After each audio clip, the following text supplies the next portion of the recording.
Halos nakapagproklama na ang mayorya ng mga lungsod sa Metro Manila ng mga nanalong kandidato para sa lokal na posisyon sa pamahalaan.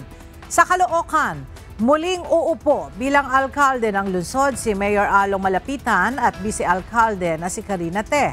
Wala namang nakatunggali sa posisyon si Mandaluyong Mayor Menchie Abalos at Vice Mayor Suva Anthony. Ganito rin ang sitwasyon sa Navotas City.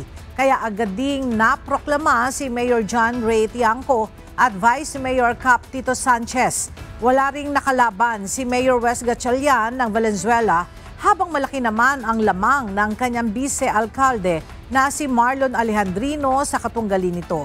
Panalo rin sa ikalawang termino si Malabon City incumbent Mayor Ginny Sandoval at Vice Mayor Edward Nolasco. Sa Parañaque City, landslide victory ang nakuha ni Mayor-elect Edwin Olivares at Vice Mayor Benjo Bernabe. Sa Quezon City, iproklama ng panalo si QC Mayor Joy Belmonte at Vice Mayor Dian Soto. Gayun din si Las Piñas Mayor April Aguilar at Vice Mayor Imelda Aguilar.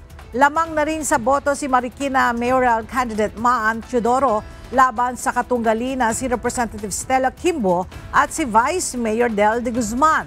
Sa Pasig City, panalo si Mayor Vico Soto at Vice Mayor Dodo Jaworski.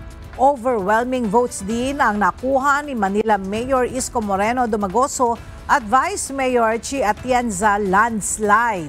Ipinaroklama na sa Muntinlupa si Mayor Rufy Biazon at Vice Mayor Fanny Teves. Gayon din si Mayor Francis Zamora at Vice Mayor Agkawili ng San Juan.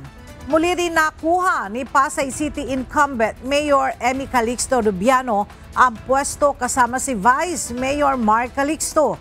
Naging kontrobersyal man ang labanan, nanguna si Nancy Binay sa pagka-alkalde ng Makati habang vice-alkalde si Kid Peña.